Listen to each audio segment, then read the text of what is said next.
and it's the beginning of the week as well. So talagang napakabuti ng ating Panginoon. At atin pong pakinggan ang sinasabi ng awiting ito. Hallelujah, hallelujah. Good morning, Lord. Thank you, Father God. Indeed, Panginoon, you are so, so good and you are so, so great. We would have not been here, right now, dito sa platform na ito, Panginoon, if it is not your will, O God. Thank you, Panginoon, for waking us up to see a brand new day. And just because you woke us up, Panginoon, this morning, that means you have a good plan for us. Just like what it says in Jeremiah 29:11, oh God, that you know the plans you have for us. And they are plans to give us a future, to give us hope, and never to harm us. Thank you, Lord, for the gift of life. And thank you, Panginoon, Lord, that you always keep us in your will, Panginoon, so that ourselves, our life, our own desires will not get in the way, Panginoon. And so right now, Lord, that's our prayer as we come to you, Panginoon. We present ourselves a living sacrifice, holy and acceptable, Panginoon.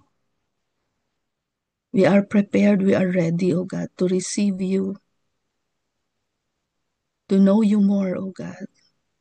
Encounter us right now, O God, in a very powerful, very personal way, Lord, so that your words may penetrate us through and through, Panginoon, and will do the change that needs doing, that needs to be done, Panginoon, from our inside out, by your power, O Holy Spirit.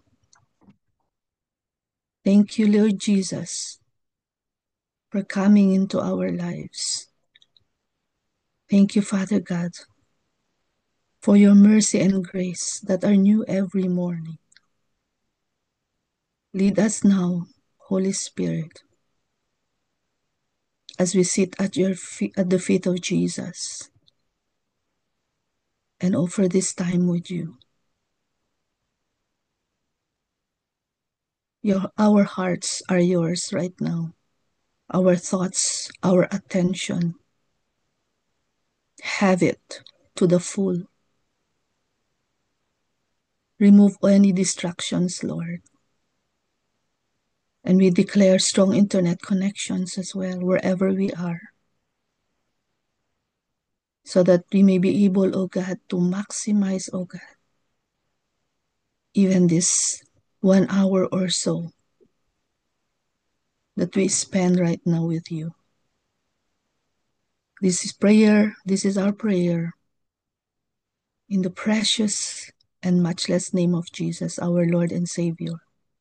Amen and amen.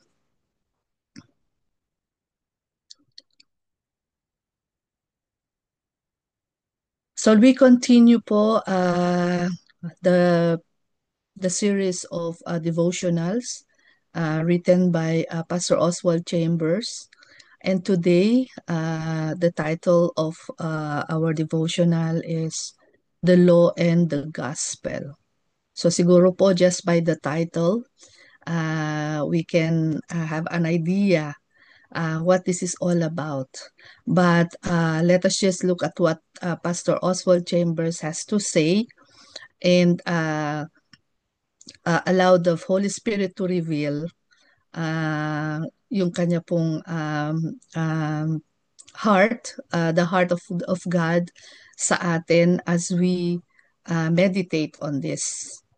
So the word, the scripture passage that we will look into is from James chapter 2 verse 10. And this is what it says. Whoever keeps the whole law and yet stumbles at just one point is guilty of breaking all of it. Okay, so medyo How does that make us feel? Ah, parang ano po ba, nakakatakot or exciting? Parang it's a discovery, hindi po ba na, wow, whole law? What is this whole law that this passage is talking about? And at ang sabi pa isa lang doon sa law na yun, we are already guilty of breaking all of it. So I believe we already have heard this passage before, and let us allow the Holy Spirit to give us fresh revelations. 'Di ba? Every time naman na ma-encounter natin ang any passage in the Bible, there's always that yung rhema, 'di ba? Yung bagong meaning or message sa atin. So let's all be excited, mga kapatid. Let's explore together ang mensahe ng ating Panginoon sa araw na ito. So continuing on, sabi diyan, the moral law doesn't take into account the fact that we are weak human beings. So I did a little bit of research po, and sa internet ang sabi, itong moral law, ito palang moral law in the Bible, these are ethical commandments rooted in God's nature and are seen as guiding human behavior toward what is just and good.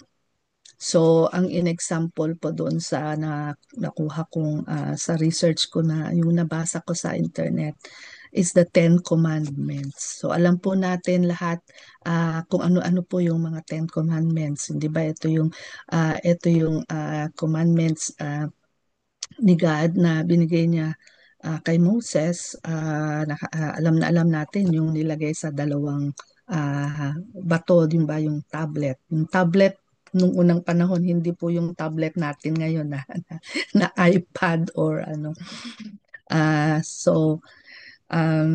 Ito po yun. And the Jews, the people of Israel really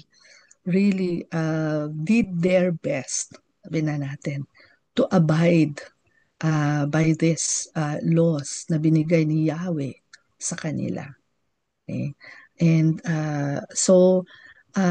sabi dito, it doesn't consider our infirmities or our sinful heredity. Okay? So, ito pong moral law na to, in fact, we know the story, di ba? Walang makaabot, 'di ba? Walang makamit sa standards ng mga laws na ibinigay sa mga tao, 'di ba? At that time in the Old Testament. Because itong moral law na to, it is itong absolute, parang it is it's not it's incomparable, and it is talagang nandoon na siya, hindi pwedeng buwagin, hindi pwedeng ibahin, hindi pwedeng alisin. It is encompassing, it's absolute. Sabi nga talagang yun na yung the highest na it's a law, kailangan sundin nila. And if they are not, sabi sa passage, kung isa lang doon yung hindi nila nasunod, ay parang hindi na nila nasunod yung lahat, yung kabuuan. Okay? So it doesn't take into account, sabi nga, that human beings are weak, that's a fact. Diba? And it doesn't consider our infirmities, sabi niya, or our sinful heredity. Wala.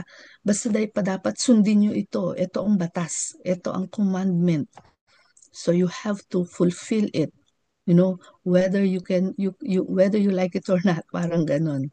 It simply demands that we be absolutely moral. So ganun po yun ka-strict yung law na yun. The moral law never changes. Kaya sabi ko kanina, di ba, hindi pwedeng baguhin. Never, it doesn't change. Never changes either for the noblest or for the weakest. So it doesn't look at doesn't look at who the person is. Basta ano man ang status mo, kung sino ka man, ano ka man, kung kaya mo bang i-meet ito or hindi.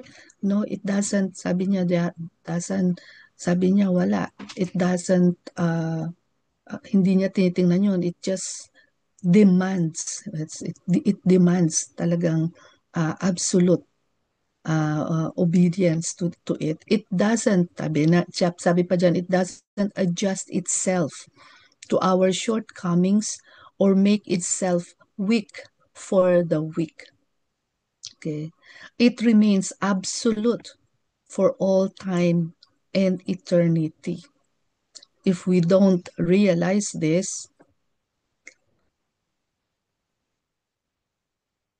it's because we are less than fully alive. Once we are born again and become fully alive to God's will for us, life becomes a tragedy. So bakit magiging tragedy? Parang ano naman ang napaka hindi masyadong appealing, 'di ba? Sabi niya kasi once we become fully alive to God's will for us, life becomes a tragedy. Ano ba 'to? Sabi niya the Spirit of God convicts us. Okay? Because the Spirit of God convicts us, and then we know once I was alive apart from the law, but when the commandment came, sin sprang to life and I died. So yun po yung yung sinasabing tragedy because when we become fully alive to God's will, nagkakaroon na ng awareness. We become aware that I am a sinner and I have to do this, I have to do that, uh, maraming uh, kailangan gawin so that I can live up to what is expected of me. So that's what it says in Romans 7:9. Until we get to this place of conviction and see that we have no hope on our own, the cross of Christ is a farce to us. So farce meaning yung parang it's the it's in vain, parang walang meaning yung cross of Christ, yung kamatayan, the cross representing, 'di ba, yung death ng ating Panginoon, his crucifixion, his suffering, and of course his resurrection. That there is that cross is empty now. Wala nang nakabayubay na Jesus doon, 'di ba? Because he is alive and he resurrected from the dead. So parang walang nang mababaliwala na lahat 'yun, no? Kapag until we get to the place of conviction, wala tayong magiging awareness or parang conviction of what Christ has done on the cross. So there will be no genuine connection sa ating heart. Parang ano ngayon kung namatay si Jesus para sa akin, yung mga ganun. So that means ano yan, wala tayong hope, we have no hope, sabi niya, on our own. Because walang effect sa atin yung ginawa ng Panginoon para sa atin. The law is spiritual, but I am unspiritual, sold as a slave to sin. And that's found in James 2 verse 14. Yeah, verse 14. Conviction of sin always brings a fearful, binding sense of the law. It makes me feel hopeless because I know that a guilty sinner like me cannot keep the law on my own. There is only one way I can get right with God, and that is by the death of Jesus Christ. I must get rid of the idea that I can ever be right with God through obedience. Who among us could ever obey God with absolute perfection, diba? Kaya ito po yung predicament ng mga early, yung mga tao nung sa Old Testament, kasi what all they have is the law, diba? The moral law that was given to them. And yun, but of course, human nature, diba? Tao din naman sila, that they also have their weaknesses, they have their yung nature, yung sinful tendencies, di ba? And wala, there was no one, not one, sabi nga din sa Bible, di ba? Yung nakaabot doon sa standard ng moral law na yon. Okay. So yun po yung parang naging hopeless, nagbigay ng hopelessness sa mga tao, and even fear, 'di ba, sa kanila, na hindi nila maabot, you know. And even sa mga uh, present time natin ngayon, marami pa rin yung mga tao, you know, um, even in our generation, the time of and this is already the New Testament, yung nakagisnan natin. But of course, hindi natin maitatatwa na the New Testament is connected, di ba? Sa Old Testament, it's a continuation, it's a fulfillment. And ito na yung when Jesus came, and he, di ba? Pero sabi niya, I did not come to abolish the law, but I came to fulfill it, di ba? And ito na because of the death of Christ, because of his resurrection, uh, we were able to yung ating sins have been forgiven, and we were reconnected sa ating Diyos Ama. Okay. So Jesus Christ made the way. It was Jesus it's the way that God gave as the only way, ang kanyang only begotten Son. So sabi nga, even as right now, we can also say this, diba? Who among us could ever obey God with absolute perfection? Diba? Siyempre, no one, sa lagi nating naririnig yun, that no one is perfect except God. And that's still the situation. But praise God that He gave us Jesus para yung hanguin tayo dito sa ganitong kalagayan. If you really keep the royal law found in Scripture, James 2:8, the moral law comes with an if. Sabi dyan, diba? Kaya if God never coerces us in certain moods, we wish He would. In others, we wish He'd leave us alone. But when His will is ascendant in our lives, any question of compulsion is gone.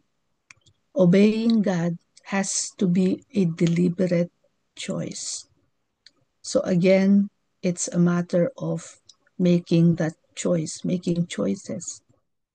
And it is deliberate. Hindi lang mamili ka, you choose which one is which. Dito ka ba, diyan ka ba? Are you for the truth? Are you for the false? Are you for the good? Are you for the bad? Diba? It's not, sometimes, it's not easy to make those choices. Kaya nga, kailangan ng intentionality. We need to really sadyain talaga natin, even though mahirap. Kahit na even though it means that we have to come out of our comfort zones, even though it means we have to sacrifice things, because it is a deliberate choice when we obey God. Once we have made it, God will tax the remotest star and the last grain of sand to help us obey. So iyan naman po yung ating reassurance, yung napakagandang promise po yan, that once we have made it, once we have made that deliberate choice to obey God, wow, siya na ang gagawa ng paraan. Siya na ang magpapadala ng tulong. And I believe we have experienced that, mga kapatid, di ba?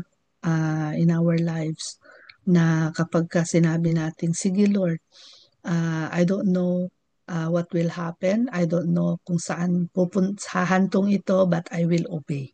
That in obedience, I will do as you will. And then, eto na, mararanasan natin yung mga kaparaanan ng Panginoon. He will even send us destiny helpers. He will even send us kung ano yung kailangan natin, provisions. And of course, the promise that He is always with us. Jesus is always with us. And yung power and leading guidance ng Holy Spirit ay nasa sa atin. So, napakaganda po nitong promise na ito. And see, that's the end of the meditation. Mahikli lang po ito. And meron po tayong additional readings, which is in Ezekiel 40:41 and 2 Peter chapter 3. So, in our own quiet time, pwede po nating go back to this scriptures and additional reading po sa atin yan to enlighten us more on this devotion. Okay, so bago po natin tingnan yung wisdom from Oswald, I just want to share, ito po ay parang some key points. Okay, hindi ko na po nailagay sa slide kasi minamadali ko pong ginawa ito kagabi lang. So here there are main points of the passage that we are looking at. Again, let me flash yung ating pong passage again. So ito po yung James 2:10. Okay, sabi, whoever keeps the whole law and yet stumbles at just one point is guilty of breaking all of it. Okay, so 3 points po na nakita ko na makukuha natin dito sa verse na ito. First is that the perfect obedience is required. Okay, so yun pong sabi, di ba? That we are to obey the whole law, sabi niya. So the first point, perfect obedience is required. Ano po yun? Sabi, the verse operates under the principle that to be fully justified by the law, one must perfectly keep every single commandment. So yun po yung all about the law. Okay. Grabe, di ba po? Noong pong panahon ng ng mga Hudyo, ng mga Israelita nung panahon, nung sa Old Testament, yan po yung umiiral sa kanila, that they are expected, the verse operates under the principle yan, that to be fully justified by the law, one must perfectly keep every single commandment. And the second point, sabi, a single failure makes one guilty of all. Diba yung nakalagay sa verse? Magkamali ka lang dun sa isa or hindi mo lang masunod yung isa, guilty ka na hindi mo nasunod yung lahat, yung kabuuan. If someone, sabi dito, if someone fails in even one command, they are guilty of breaking the law as a whole. For example, breaking the command not to commit adultery, but also the command not to murder, makes one a transgressor of the law in both instances. So imagine, isa lang yung hindi mo nasunod, you are also breaking the other laws kahit hindi mo yun ginawa. So, yun po yung sinasabi. That is the law. Kaya ang pamagat ng devotion natin is the law, di ba? The law and the gospel. Sabi diyan, the law and the gospel. So tingnan naman natin, and that's how the gospel comes in. Because the third point is, uh, sabi niya, humanity cannot meet this standard. Talagang hindi pwede, imposible, sabi nga, di ba? And sabi, no human can meet the standard of perfect obedience to the law, as all people stumble and fail in one or more points. Okay. So, kaya kasi kung titingnan po natin sa Old Testament, hindi lang po yung moral law. Marami pa silang ibang mga laws. May mga ceremonial law, may mga iba't ibang law. So, I don't know, I think we are aware, di ba, sa kabuuan. Di ba, doon lang po sa first five books of the Old Testament itself, yung tinatawag nilang Torah, the Torah. Di ba? Uh, there are about, I think if not, I'm not mistaken, about 600 plus different kinds of laws. Hindi lang po yung moral law, hindi lang po yung Ten Commandments. There's a lot of laws that came out of it. And paano yun? Sino yung makakatupad doon? Di ba? Humanity cannot meet this standard. Sabi nga. It's either they stumble on one, they fail on one, in one or more of the laws of the yung mga katuruan ay mga laws na yon na binabasa kanila. And so here comes the part of the gospel. Sabi niyan, the fourth point is it points to the need for a savior. Kasi nga walang maka-perfect. No, walang makamit doon sa to obey the law perfectly. Sabi. So, in that situation, wala, ang kailangan na talaga is that humanity needs a savior. There is a need for a savior because no one can achieve perfect obedience on their own. The verse points to the necessity of a savior. At sino po yung Jesus, yung savior na yon? Siyempre, walang iba kundi ang ating Panginoong Hesukristo, who can cover our shortcomings and provide a way to be made right with God. So kaya po yung by faith, 'di ba? Meron tayong verse na ganun sa Bible. We are justified, by faith, believing in Christ Jesus as our personal Lord and Savior. Kaya lagi nating nilalagay doon that He is our Savior. Because that's just the reality of man's condition. We can never save our own selves from our sins.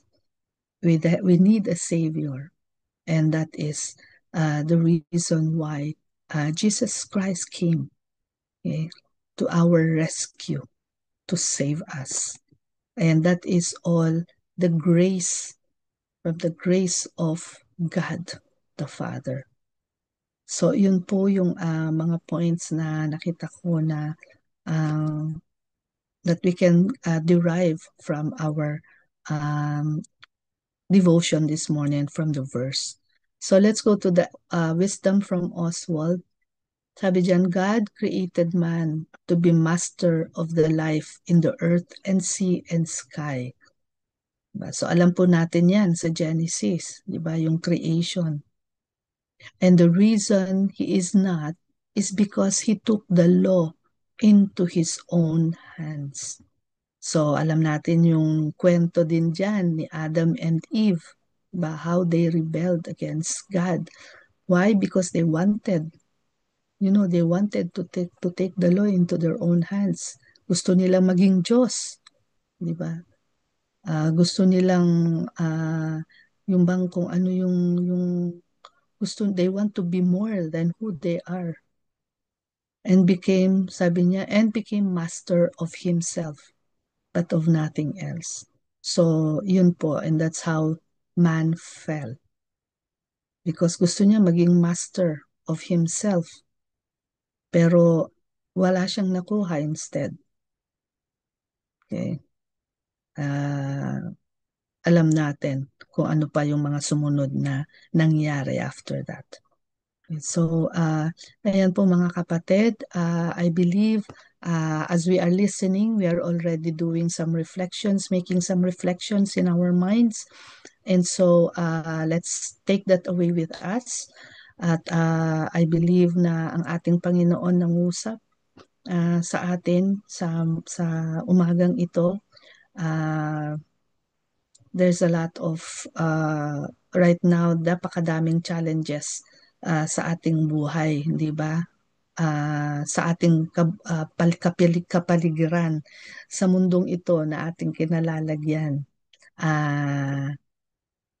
Sa malapit man at sa malayo ay nararanasan natin ang mga bagay-bagay sa buhay na tunay na yung yung ating pagsunod sa ating Panginoon madalas ay na-challenge, sabi niya.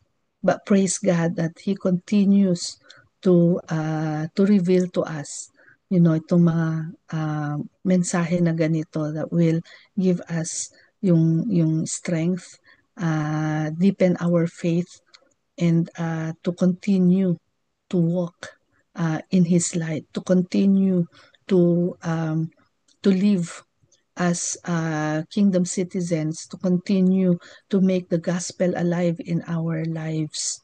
Kaya nga yung title is The Law and the Gospel, di ba? Kasi kailangan natin ang ating Panginoong Jesus.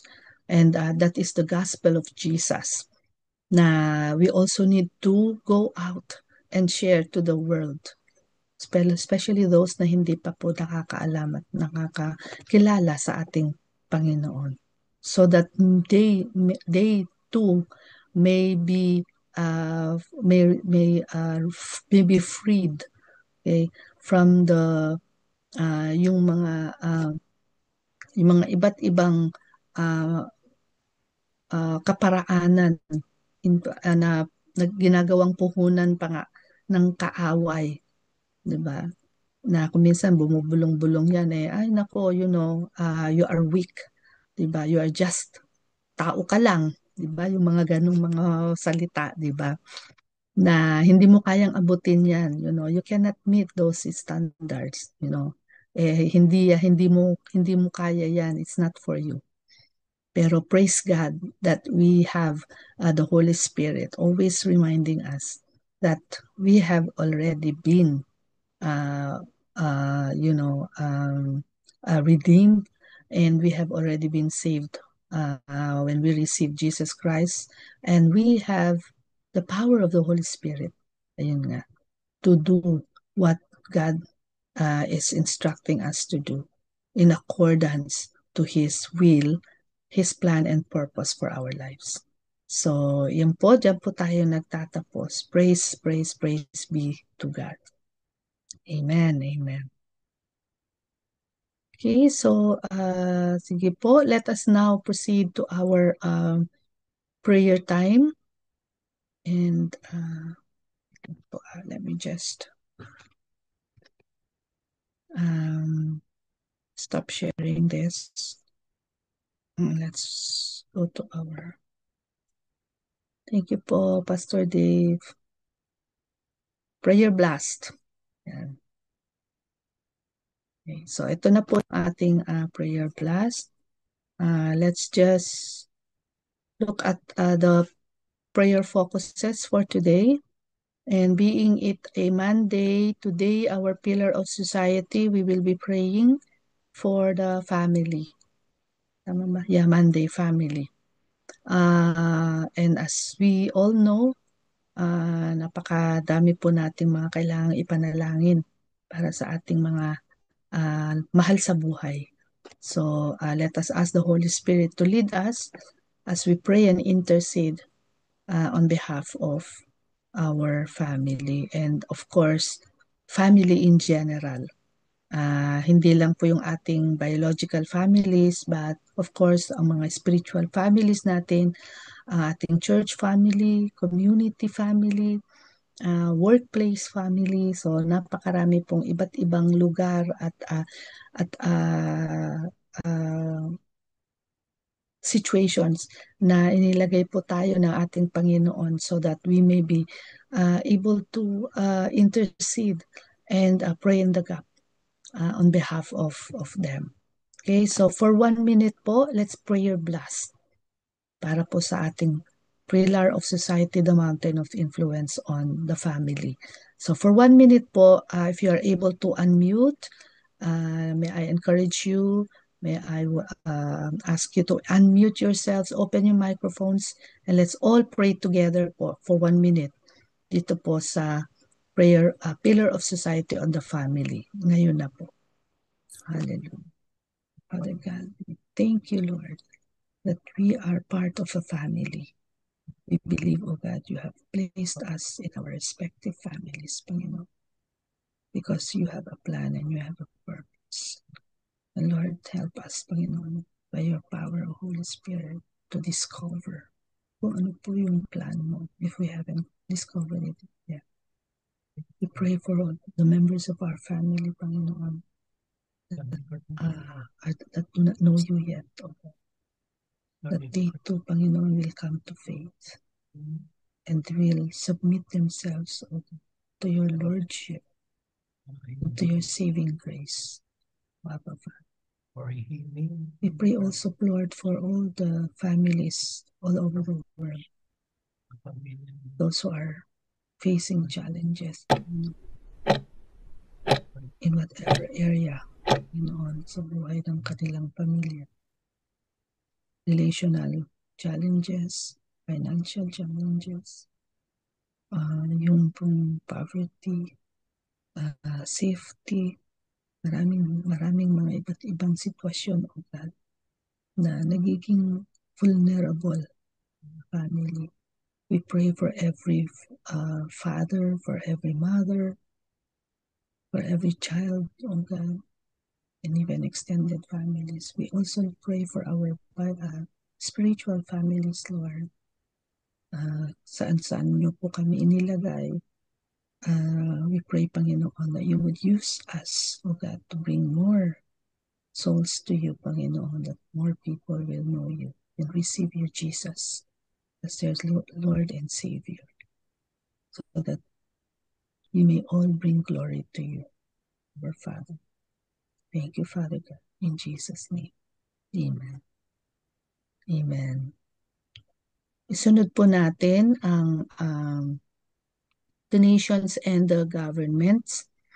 And of course, continuously pray for Israel and everything that's going on there continuously. Ukraine and Russia, and also the Philippines.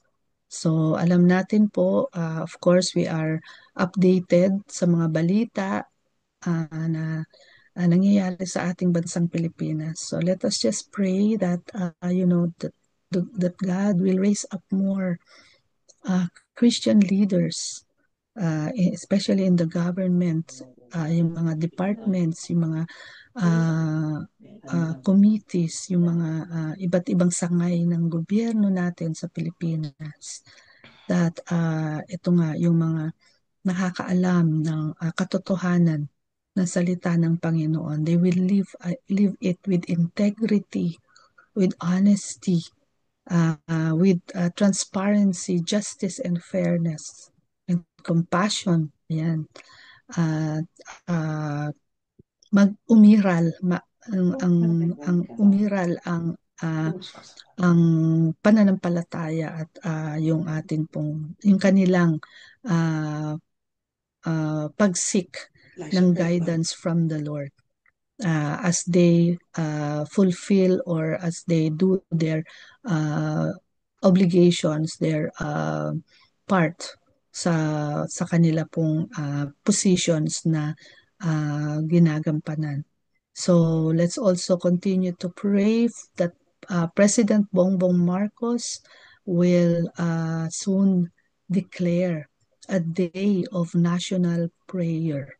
So ito po yung ipinapanalangin natin because ito po yung ay katugunan doon sa nakikitang pangangailangan ng ating bansa na magkaisa ang mga ating mga mamamayang Pilipino to come into talagang genuine through prayer for a whole day, in repentance, and yung allow the Lord to do some yung transformation na kinakailangan sa buhay ng bawat mamamayan, lalong higit sa ating pong mga leaders. So let's also continue to pray for the other countries in the in the whole world. Hindi lamang po yung mga nakalasta dito. Let us ask the Lord to impress in our hearts kung ano po yung mga kailangan nating ipanalangin. So sige po mga kapatid, for 1 minute, let's all join together and prayer blast and intercede for the nations and the governments. Let's all unmute.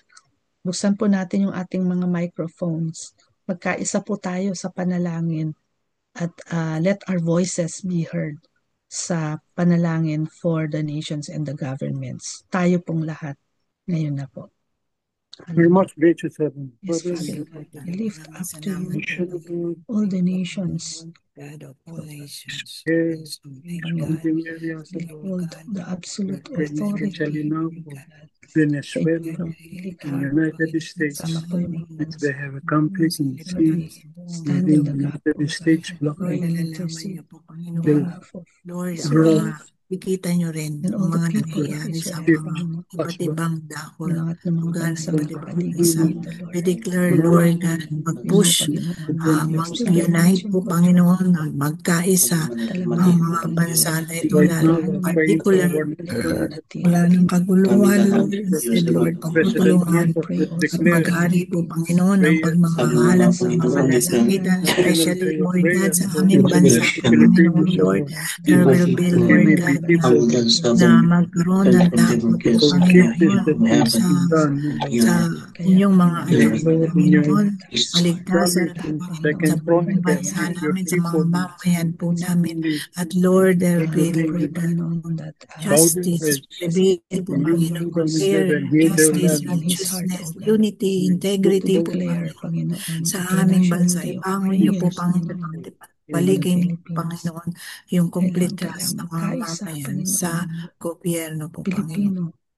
Lord, salamat po, Panginoon. In prayer, Iyo po ang nagre-reveal na ito at maging eye-opener sa aming bansa na ito.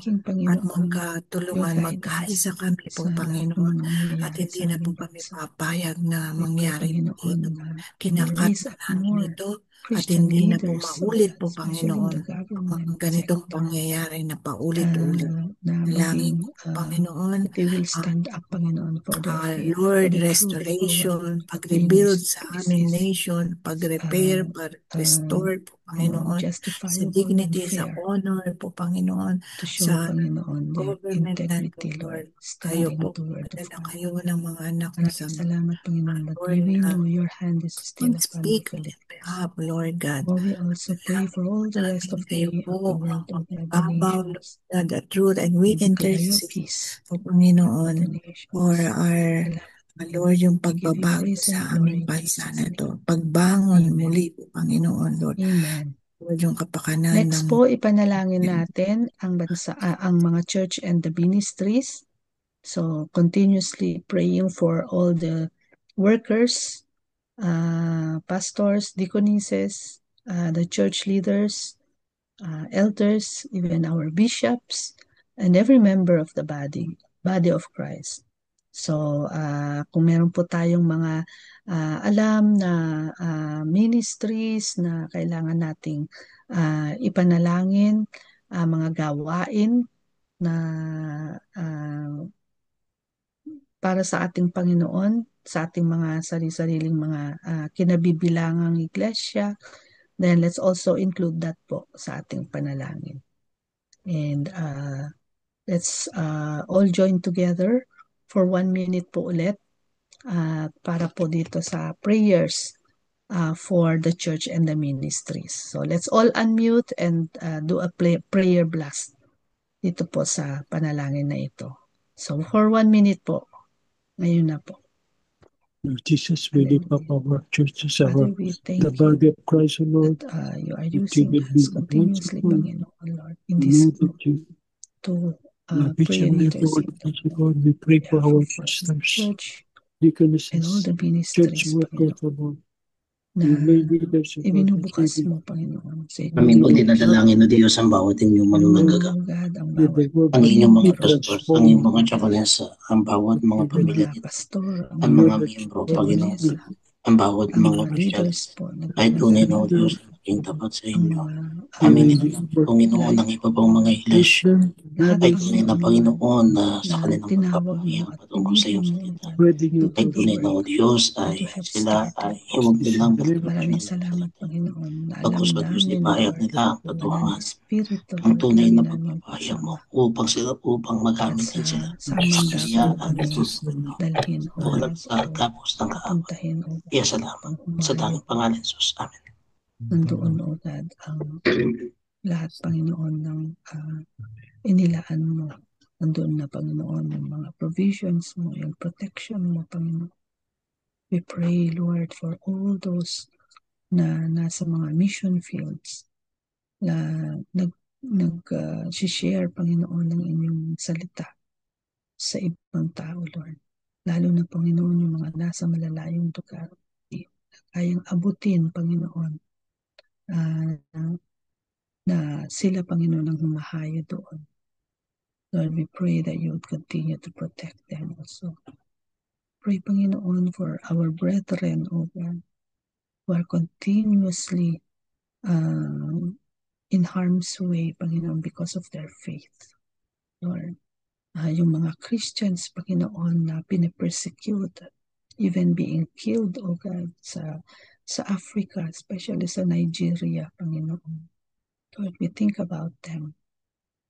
And we pray, Panginoon, Lord, na sa kanila pong paninindigan ng kanilang pananampalataya, O God, you will honor them, you will bless them.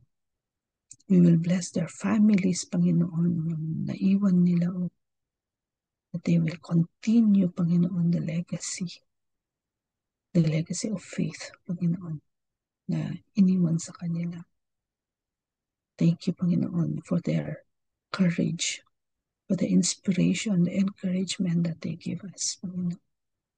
That indeed, O God, Lord, yung amin pong kaugnayan sa inyo, Panginoon, it's really, truly worth dying for. Dahil ikaw mismo, Panginoon, ang naunang namatay para sa amin so that we may have life and have it to the full. So Lord, maraming salamat sa lahat ng mga ginawa mo sa amin. We give you all the praise and glory in Jesus' name. Amen and amen. Sige po, so sa last po, sa panghuli, let us pray for those who are sick. Ang ating mga kapatid na nasa ating prayer list, and syempre po yung those who are not on the list, kung may alam po tayo, isama na rin po natin. Special prayers goes for Ninang Olive. I believe lahat po tayo ay nasa GC naman po, ano. So, we must be all aware by now. Doon po sa message, nakitan po natin yung message ni Ninang Olive. Doon po sa GC natin, that yung result ng kanyang tests, biopsy, is showing stage 4 cancer. But of course, yung atin pong pananalig at pagtitiwala sa ating Panginoon, no matter what, sa anumang sitwasyon. Diba? The Bible says, in all circumstances, whether it was a result na we expected or we did not expect, ay or yun nga yung result na it was the opposite of what we were praying for, but sabi nga, in all circumstances give thanks sa ating Panginoon. He has a purpose, He has a reason.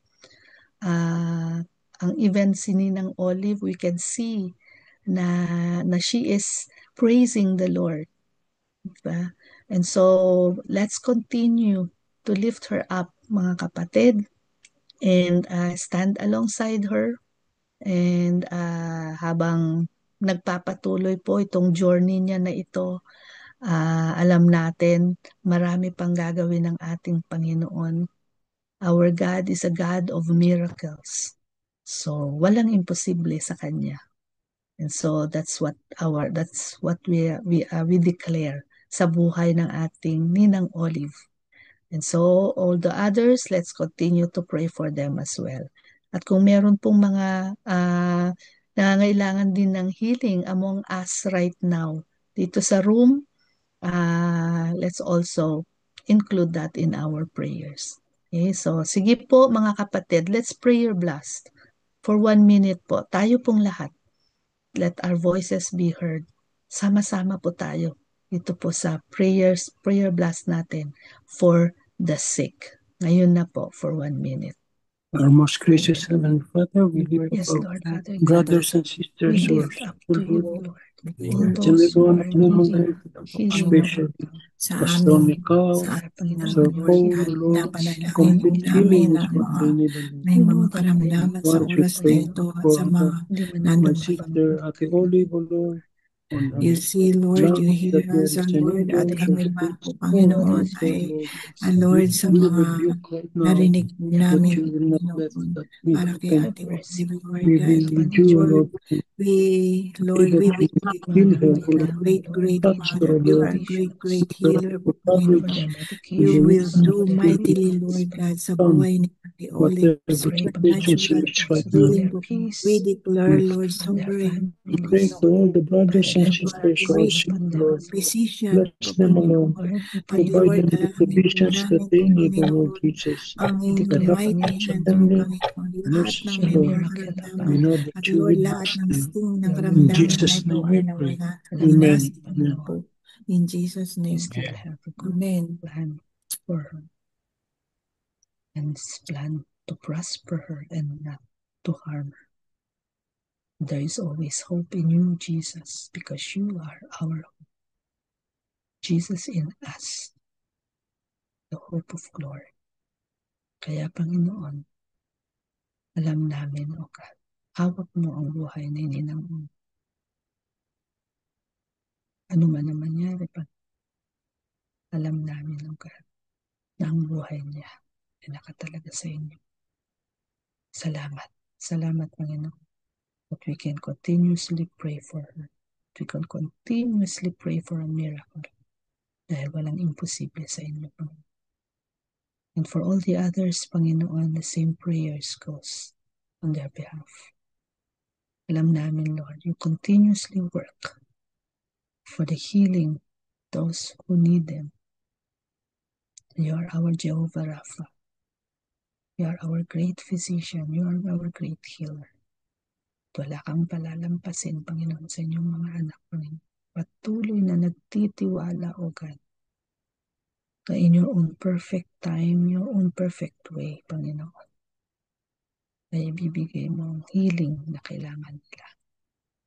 And also among us, Panginoon, we thank you for those whom you have already healed. Kaya po kami nandito araw-araw, Panginoon, dahil taglay namin, Panginoon, ang kalakasan, Lord, na binibigay mo sa amin sa araw-araw.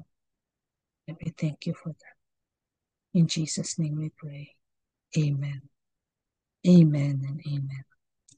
Okay, so praise be to God for this prayer time. Bago po tayo mag-close in prayer, meron po ba tayong mga kapatid na nagsi-celebrate ng birthday or wedding anniversary po ngayon, 1st of December, para po maisama natin sa prayers? Si Sister Meron po ba? Venus at saka si Brother Parang wala po yata. Bonnie. Okay, so hilingan po natin si Pastor Dave. Pastor Dave, even if you are video off, may you lead us po sa atin pong Thanksgiving prayer. Ayan, Pastor Rory muna po. Go ahead po, Pastor. Hindi po, salamat. Katulad po na nabanggit po ni Kuya Pastor Birch. Rory, you were Ate. raising your hand po. Opo. Hello. Opo, nadidinig.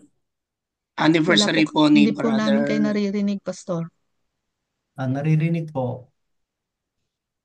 Si Ate Finet po. Anniversary ni Sister Parang Venus. nag-raise po siya ng hand kanina.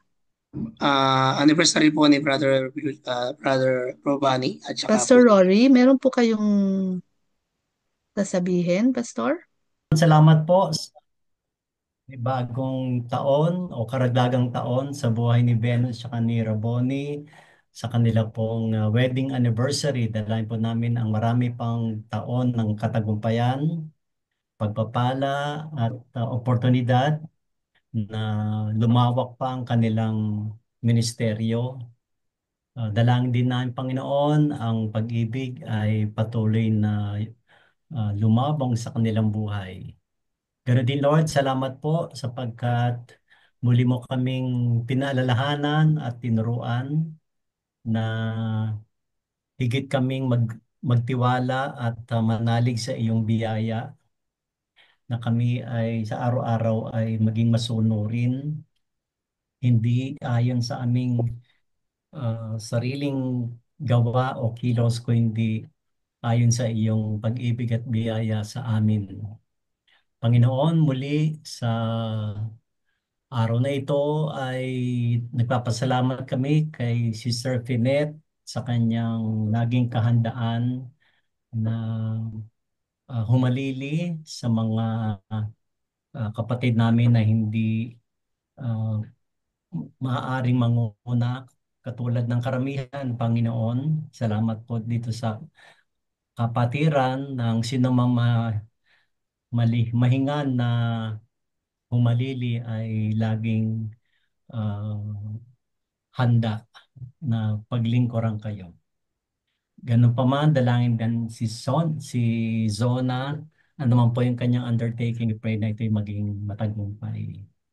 Panginoon, salamat po dahil nakaabot kami sa panibagong buwan ng Disyembre. Dalangin po namin na higit na hintay namin ay hindi yung pagdiriwang ng Pasko, kung hindi yung higit na malalim na kahulugan ng Pasko, kung hindi ikaw yon, Panginoon. Dalangin namin, Lord God, na may pagkapasalamat sa commitment po ng lahat, hindi lamang dito sa global, maging sa international daybreak. Panginoon, salamat sa iyo at sa iyong pinakamataas na papuri, pagsamba at pagrespeto. Ito pangandalangin sa ngalan ni Jesus. Hindi natin si Pastor Rory na magbigay ng benediction para maganda kita yung nagbibigay ng benediction po. Go ahead, Pastor. Sige po.